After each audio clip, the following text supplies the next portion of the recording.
Hello, my name is Tamara Daly. This is my capstone presentation for IDT 650. The title of my presentation is Addressing the Need for Mental Health Literacy Instruction for Undergraduate Students.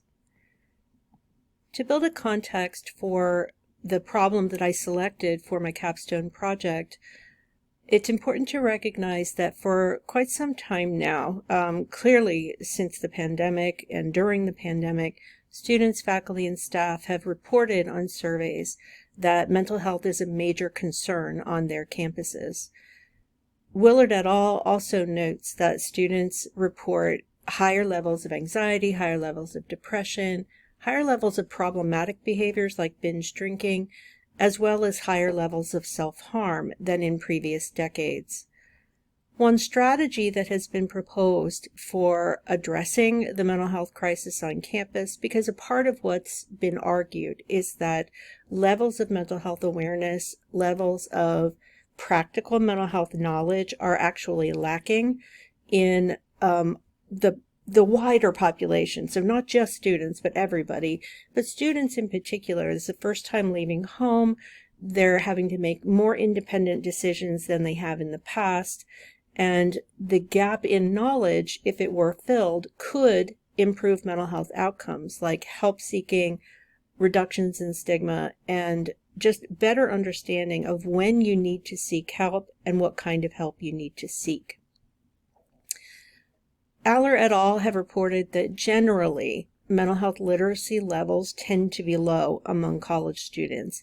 And that refers to how aware they are of various kinds of mental health problems, how aware they are of what kind of resources are available, how aware they are of the particular strategies that they can take to improve their mental health. Most of the interventions that have been proposed for increasing levels of mental health literacy on college campuses and just in the general public have involved sort of one-shot deals, or and by one shot I mean you go to a workshop, you learn a specific thing like suicide prevention or mental health first aid, and then you move on. Or they are broadly based, broadly transmitted kind of public education programs. Rarely do we see credit-bearing courses in the form of college instruction or K through 12 instruction that people can look to as just a part of their general education. So before I go any farther, let me define for you what mental health literacy is. There's a growing literature about mental health literacy, both in the United States and in other countries. Particularly the UK and Canada are very strong in this space. Aller et al. Define mental health literacy as including these 6 components: being able to identify particular mental health conditions, for instance, depression, anxiety, bipolar disorder, PTSD, being able to understand that there are predictors in people's lives that can make them more vulnerable to mental health problems, demonstrating awareness of what kind of self-help strategies can improve your mental health and prevent you from kind of spiraling downward into burnout. Being able to show that you know what kind of professional services are available, not just on your campus, but in the wider world. And that includes really understanding how to navigate insurance. And that's something that many of my students have told me they just don't understand and that they're frankly intimidated by. 5th, expressing attitudes that are more likely to make you seek help. So many people in many cultures believe that help seeking is a sign of weakness, and specifically that seeking mental health care is problematic. At a cultural level, we tend to have very suspicious attitudes about the nature of mental health care and what it's capable of doing. And finally, knowing how to find high-quality mental health information. We live in an information-heavy world, but that information is not equal in terms of its validity. Just spending even the smallest amount of time in the mental health space on TikTok really shows the depth of this problem. I routinely go out and look for information on social media just to see what kind of things are being kind of pushed out there to the college-age population, and it's really stunning the degree of misinformation and problematic information that's being presented in social media spaces.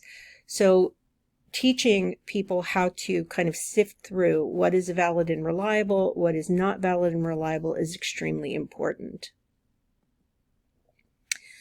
What do we know about mental health literacy instruction on college campuses?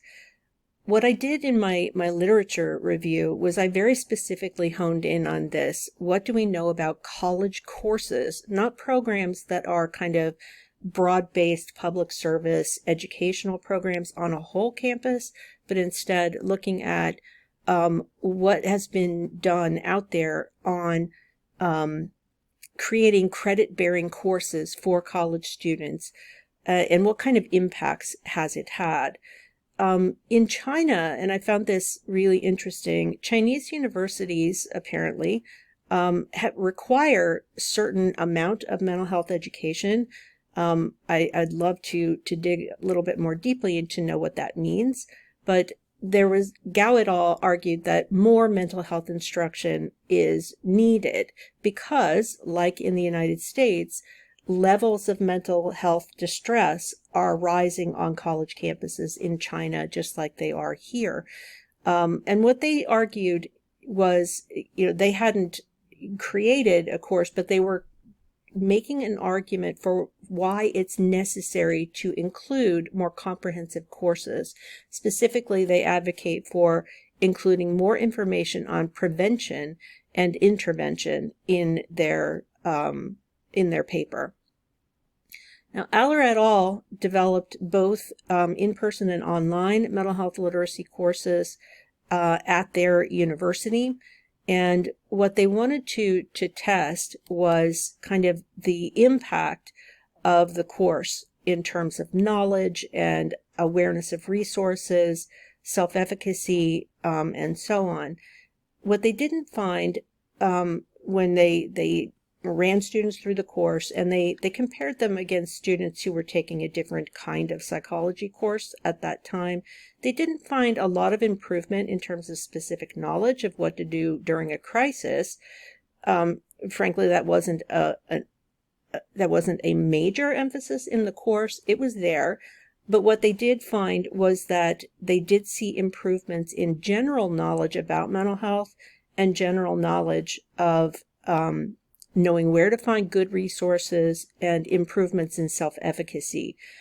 They also noted, and this was something they expected, because the course is not mental health therapy. It's not mental health care.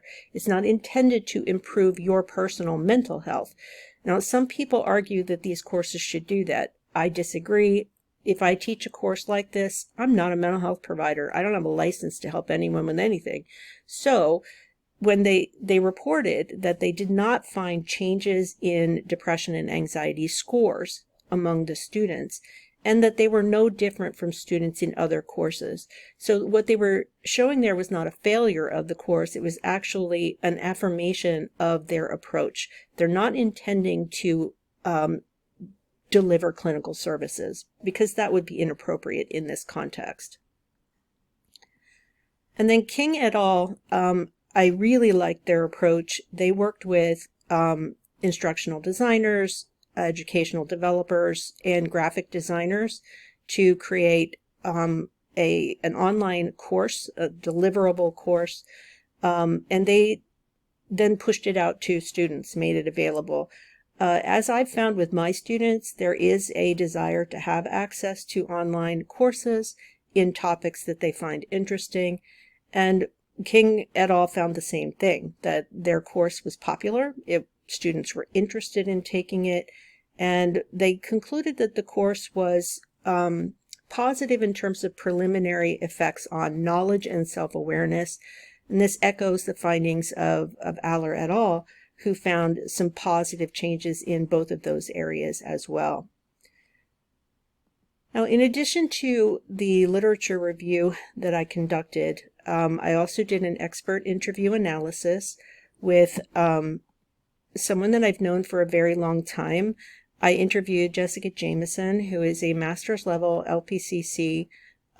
She's a clinical counselor with a private practice. She also is a graduate of the University of Mount Union and is currently teaching part-time in my department.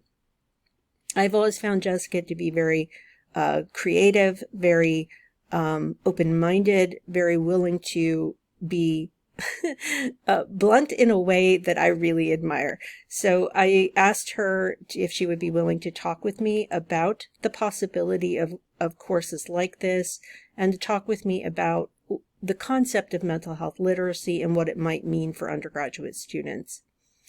The purpose of the interview, as I described it to Jess, was to get some information from a mental health professional who really works with this population a lot. You know, in addition to teaching here part-time, she also is an advisor of one of our sorority houses. So she works with students on the ground all the time.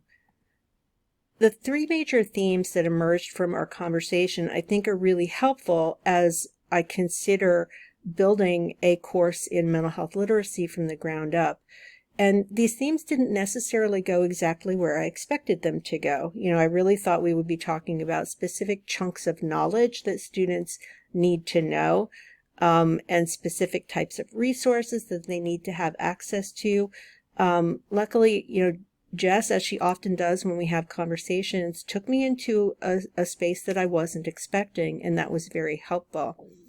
A lot of what we talked about was this idea that students are challenged by having not done a lot, and you know, this is expected. They're young people.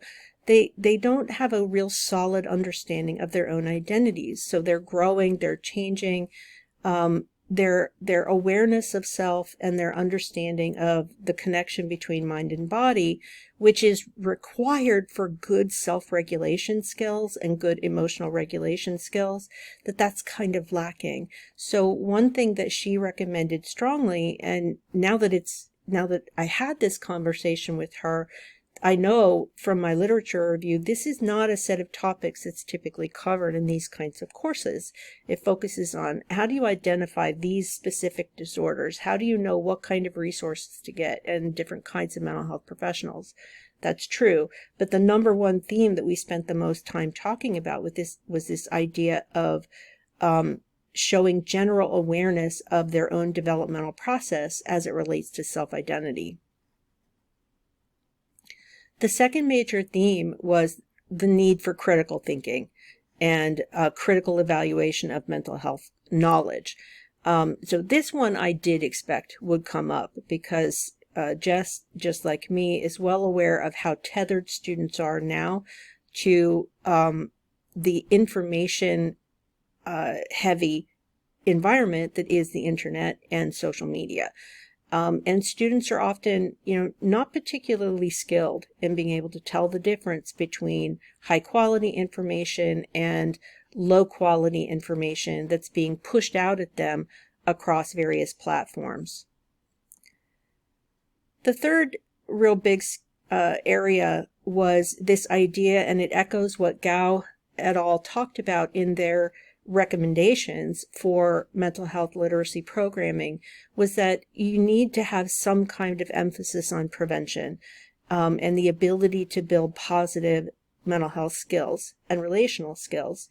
So in our conversation, Jess and I talked about the idea of practical skills that are related to resiliency, problem solving, stress management.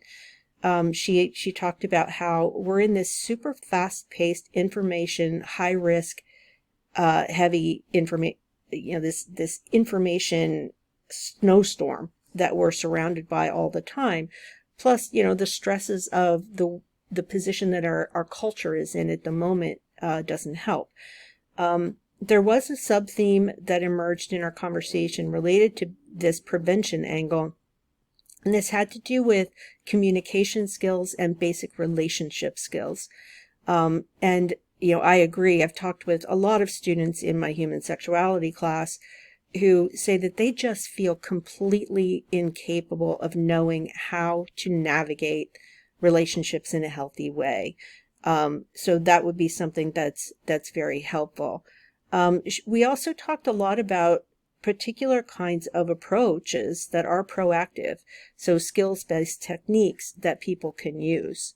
So having this conversation with a real mental health professional, because I'm not one, I have a PhD in psychology, but it's not as a counselor or a clinician. It helped me to consider some more of those prevention elements and those positive development elements into the course, because I think that students often they believe they have a language for describing mental health. They know what depression appears to be. They know what anxiety is supposed to be.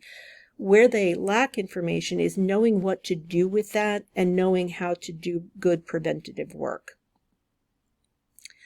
So my solution proposal is basically to address the problem of the absence of mental health literacy instruction for college students in the form of a course that, or it could, I suppose, even be a series of courses, but a course that is short, easily digestible, and that meets a need not just for the mental health literacy instruction, but also for these shorter, lower credit number courses to fill out their schedules.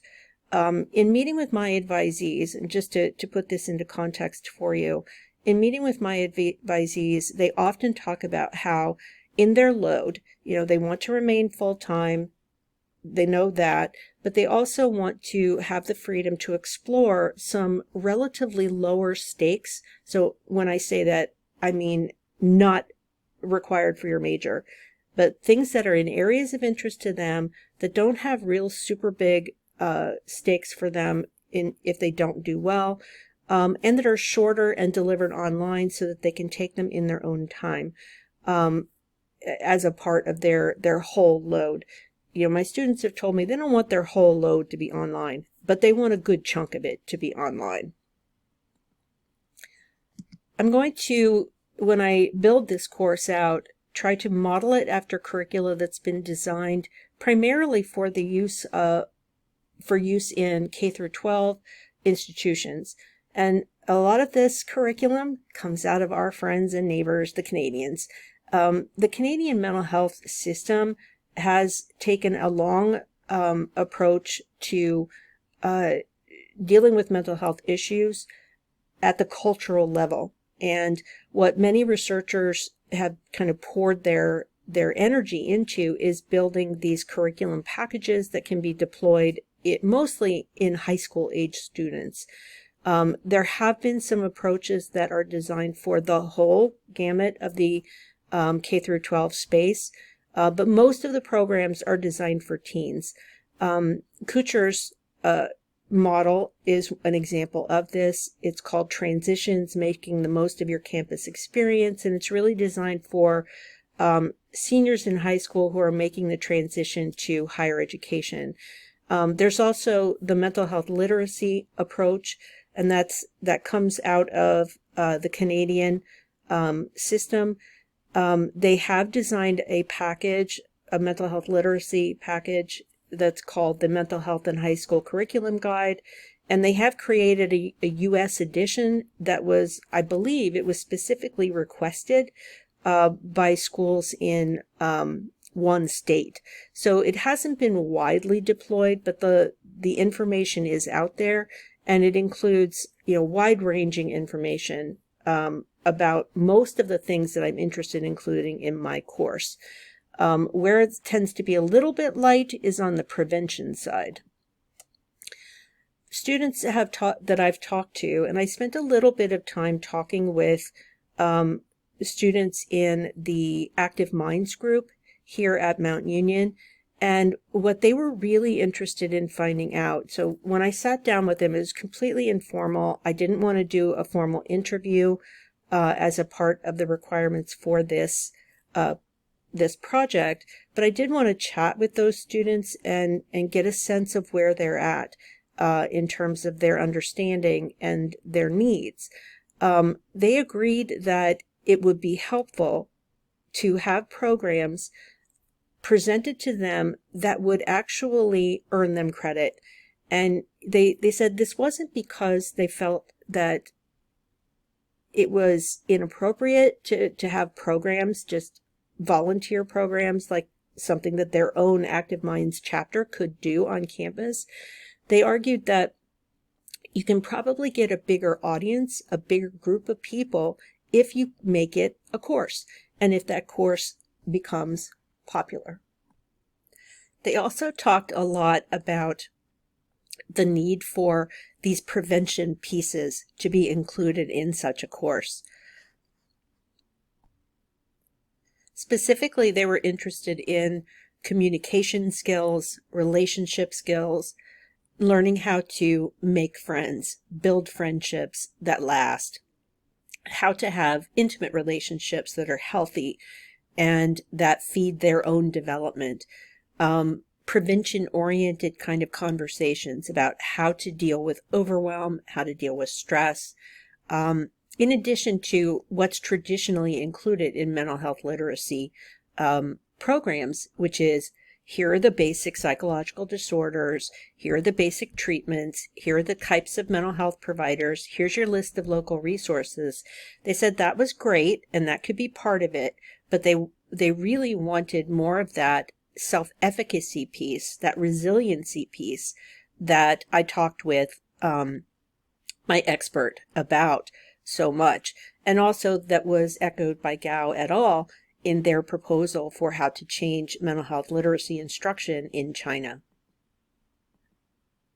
So to conclude, my plan is to develop a proposal for an online asynchronous course, at least at the start, at the 2 credit hour level. So it would be a 7-week course in mental health literacy.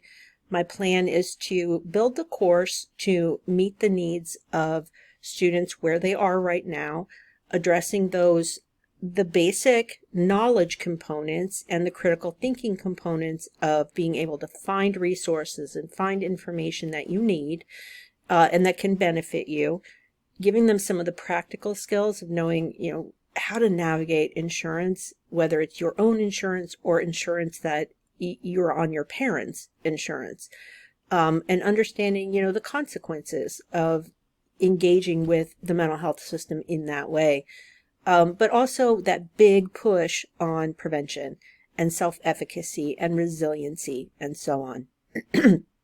Doing this will help me to practice some skills that I've been learning in my IDT certification program, and to try out some new technologies, to try out some new strategies for doing assessment.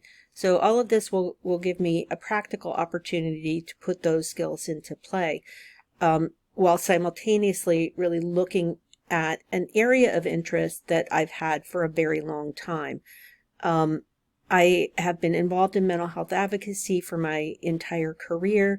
I teach a course called Movies and Madness, where we look at images of people with mental illness in film. So I have a lot of background in studying stigma and stigma reduction, and have found in my work also as a suicide prevention trainer, I have a a certificate that allows me to do gatekeeper training, question, persuade, refer training for suicide prevention.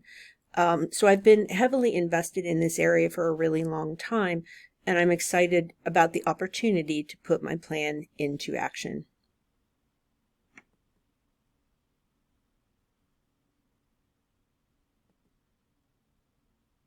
Thank you, and I hope you enjoyed my presentation.